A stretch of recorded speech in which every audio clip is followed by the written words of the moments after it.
Hi friends, welcome to சமையல் point and recipes. இன்றைக்கி நம்ம சிக்கன் கபாப் எப்படி செய்யறதுன்னு பார்க்க போகிறோம். நீங்களும் ட்ரை பண்ணி பாருங்கள், அவ்வளோ டேஸ்ட்டாக இருக்கும். வீடியோவை ஸ்கிப் பண்ணாதீங்க.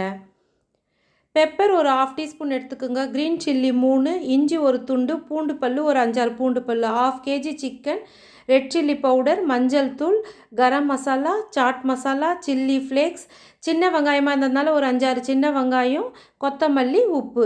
இப்போ சிக்கனை நம்ம மிக்சியில் போட்டு அரைச்சி எடுத்துடலாம், நைஸாக அரைச்சிடலாம். இஞ்சி பூண்டு பச்சை மிளகாவையும் அரைச்சி எடுத்துடுங்க. வெங்காயத்தை இது மாதிரி திருவி தண்ணியை புழிஞ்சி எடுத்துக்கலாம். கொத்தமல்லியை பொடியாக அரிஞ்சிடுங்க. அரிஞ்சிட்டு ஒரு கிண்ணத்தில் சேர்த்துடுங்க. இப்போ அரைச்சி வச்ச சிக்கனையும் சேர்த்துடலாம். வெங்காயம் திருவி வச்சுருந்தோம் இல்லையா, அதை சேர்த்துடுங்க. இஞ்சி பூண்டு பச்சை மிளகாவை சேர்த்துடலாம். சில்லி ஃப்ளேக்ஸ் ஒரு 1/2 டீஸ்பூன் சேர்த்துடுங்க.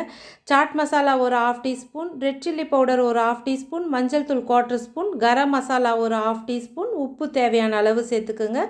பெப்பர் தூள் ஒரு 1/2 டீஸ்பூன் சேர்த்துட்டு எல்லாம் சேர்த்து நல்லா கலந்துடலாம். இது மாதிரி நல்லா கலந்துடுங்க. கலந்துட்டு இதில் ஒரு 2 டீஸ்பூன் அளவுக்கு எண்ணெய் சேர்த்துடலாம். எண்ணெய் சேர்த்துட்டு நல்லா கலந்து வச்சுடுங்க. ஊறட்டும். இது ஃப்ரிட்ஜில் நம்ம ஒரு மணி நேரம் ஊறட்டோன்னு வச்சிடலாம். இப்போ நல்லா 1 மணி நேரம் ஊறிடுச்சு. அப்புறம் இந்த மாதிரி கம்பி அடிச்சிட்டு அதில் இது மாதிரி நல்லா ஃபோல்டு பண்ணி விட்டுருங்க. இது மாதிரி நல்லா பிடிச்சி விட்டுடலாம்.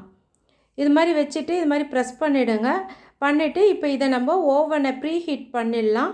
பண்ணிவிட்டு இதை நம்ம ஓவனுக்குள்ளே வச்சிடலாம். நீங்கள் இது மாதிரி செஞ்சு கொடுத்து பாருங்கள், அவ்வளோ டேஸ்ட்டாக நல்லாயிருக்கும். மேலே இது மாதிரி எண்ணெய் தடவிடுங்க. தடவிட்டு இப்போ நம்ம ஓவனில் வச்சிட்டோம். இப்போ ஒரு பக்கம் நல்லா செவந்து வந்துடுச்சு. இப்போ இது மேலே நம்ம திரும்பியும் எண்ணெயை தடவிட்டு திருப்பி போட்டு வச்சிடலாம். இப்போ 2 பக்கமும் நல்லா செவந்து வருது. 10 நிமிஷம் நம்ம வச்சுட்டு இது மாதிரி திருப்பி விட்டுடலாம். இப்போ நம்மளுக்கு சிக்கன் கபாப் ரெடி ஆகிடுச்சு. இதே மாதிரி நம்ம பேன்லேயும் செய்யலாம், அவ்வளோ டேஸ்ட்டாக இருக்கும்.